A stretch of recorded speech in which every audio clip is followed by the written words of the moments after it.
The Rising of the Shield Hero, Volume 5, Chapter 95.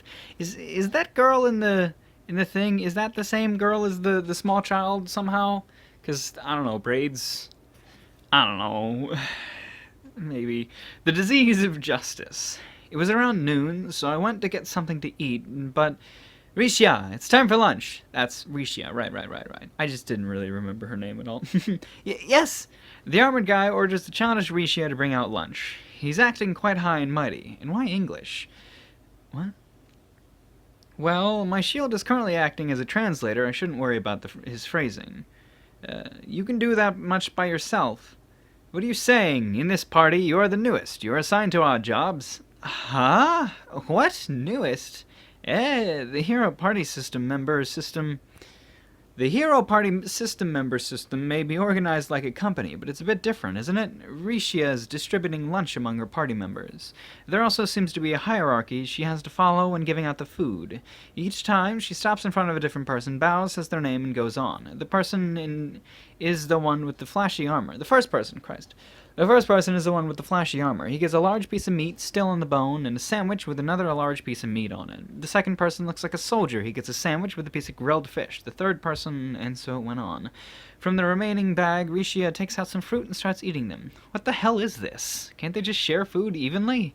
This is... do you have a hierarchy going on here? In response to my question, the other heroes nod as if stating the obvious. Of course, our positions are decided by how much we are trusted by Itsuki and our contributions to the group. Isn't it great? Does the Hero of the Shield wish to hear more about Itsuki-sama's greatness? No, not particularly. Don't be like that. After we met Itsuki, the first time we awakened to the voice of justice was... And the Companions of the Bow went into a lengthy story about the Hero of the Bow's accomplishments, praising him at every corner. I don't remember the contents of the story, and I don't want to either. The stories were all about him hiding from the public eye and purging of evildoers, and about how through those actions, Itsuki convinced his party that he was the hero who would save the world. Is this supposed to be a religious cult? He already seems to be their messiah. Anyway, here's my analysis. The fact that Itsuki is always punishing evildoers leads to the belief that these people are always on the side of good, and thus anyone who opposes them can immediately be labeled as evil. This eventually led to their current tyrannical behavior. I believe there was a name for this type of person. In a movie I saw a while ago, a foreign police officer continually defeated evildoers. Is he delusionally trying to be like that? The police would be in big trouble if those people actually existed. I can't remember the name of the movie now. I believe it was derived from...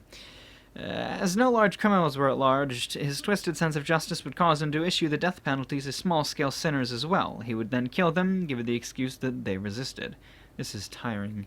Even after we finished hunting, Itsuki's companions continued to speak of his accomplishments at the inn. I didn't really level up. My attacks became dull after I learned about their hierarchical behavior. Yeah. I'm not getting any good organizational advice either, am I? They even continued talking when I was in the bath. I'm sick of it. After the bath, I go outside to look around. More like I can't stand to hear those people anymore. It's quite nice out here. I think I'll hide until they're finished. Is what I thought, and when I hear the footsteps behind me, I turn around, and I see the childish Rishia coming out with a bag from the island's convenience store. Ah, it's the Hero of the Shield. Yeah, why are you here? I was sent out to buy stuff. I see. Because she's at the bottom of the pyramid, I'm surprised she can stand this environment that is getting indefinitely close to bullying. She's treated like a pack mule. She didn't even get to introduce herself. This is... what? No? They told her to. They told her to introduce herself. Like the second we saw her. Whatever. This is like a company with Itsuki at the top and the girl at the bottom. And this girl. I've been through a lot, so I can kinda understand. I'm also a little interested. Hey, yes? Why do you remain in that party? It's probably uncomfortable, and they are a group that will do anything to accomplish their justice. I would never be able to remain in that group. I won't ask her to come to my party, but both Moriasu's and Ren's will be more bearable than this. There's nothing I can do. I mean, I just got here. I'm asking why don't you leave despite everything they do to you? That's because I've been saved by Itsuki before. Is that so? Yes. Rishia began to explain the circumstances surrounding her joining of Itsuki's party. To put it simply, Rishia was the daughter of a fallen nobleman. Her family had little money and just barely scraped through. The village was ruled by a noble family that was obtaining their funds through illegal means, and Rishia's parent tried to sabotage their operations. But all their money was secretly taken by those people, and the villagers who raised complaints against the noble family were silenced. And then, as Rishia's family had no money left to pay taxes, the noblemen proposed that they could give Rishia in place of money. They threatened that they would kill her family if the parents didn't comply. It seemed like a situation that Itsuki would pounce on readily. That evening, Itsuki and his companions infiltrated the villainous noble's mansion and used the authority of the hero to put an end to their dealings and save Rishia. It seems that Rishia felt greatly in debt to her savers and decided to join Itsuki's party. I really want to repay Itsuki for saving me. From my point of view, everything that Itsuki is doing is pointless. However, from Rishia's point of view, he must seem like a true hero. I clearly felt Rishia's gratitude toward Itsuki in her story. She had much more purpose than those other members who were just feeding their egos by playing hero. I see. So you have it tough. Yes, it's not going very well. From the way I see it, you are more suited to play rear guard. She seems to be adept in magic, and on the front line, everyone treats her as a nuisance. Her companions are also to blame. If she can use a sword, cast magic, and perform healing, shouldn't they be making better use of her? This may be because the party has too many members. No one notices the specialties of an individual member. I've never had any talent. I scare easily, and I'm a klutz. If I had to pick something, I guess magic is my specialty, but Itsuki prefers members who take the vanguard, so in classing up, I select a class with higher close combat skills. So, because she has ignored her strengths and focused on her weaknesses, she has been unable to improve. While Itsuki's fighting style does not involve everyone being on the front line, if you throw an amateur on the front line, there's no point. Try not to be a jack of all trades, but a master of all trades. Yes! She seems to have a lot of heart despite her size. She should be fine. I had fallen to the very bottom before, and had crawled back to where I am with my own strength. If Rishia works hard, she should become the useful party member. I'm sorry for keeping you for so long. I'll return with you so the others don't get mad. Thank you. The next day was just one long headache. Why must I put up with this? Like a curse, rumor had spread that a merchant was selling fraudulent goods. Itsuki's companions were discussing how to deal with the situation. By the way, I told them that I had already dealt with the fraudulent merchant and that he had a change of heart, so the curtain had closed on that problem. If it was just me, I doubt they would have believed me, but Shadow helped corroborate my story. Oh man, I don't read that word very often. It took a while before they seemed satisfied with my explanation. For the love of... We were hunting Karma Rabbit Familia in the deeper parts of the island. They weren't strong, but they weren't exactly weak. I kept the monsters contained, so defeating them wasn't exactly difficult, but this party's attack power was way below expectations. The party seemed to be based upon acting as a barrier to allow Itsuki to attack from afar, so its damage output was severely lacking.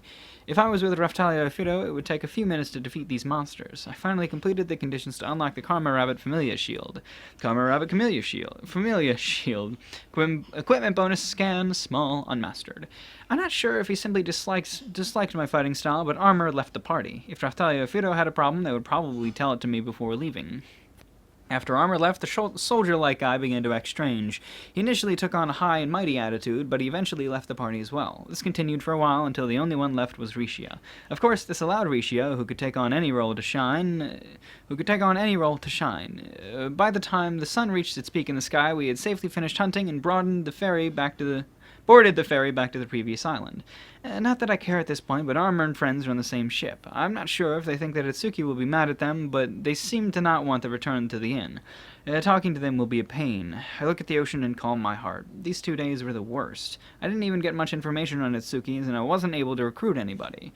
But finally, this crappy information exchange is over. As I stare at the sea, I remember the events of this morning. That's right. This morning, Rishia gave me a piece of ore. She said it was her way of saying thanks for listening to her story last night. At the time, I had thought, as expected of nobles, even if they have fallen, they've raised such a nice girl. However, now that I look back at it, her behavior back then was quite strange. It's a jewel that Itsuki regularly collected, though I don't know its use, is what she said. At first, I thought it was a material for modifying accessories, but if he regularly collects it, it must be for daily use. Once I get back, I'll have to meet with the other heroes. I guess I'll ask Moriyasu to run at that time. Author note. Did a note.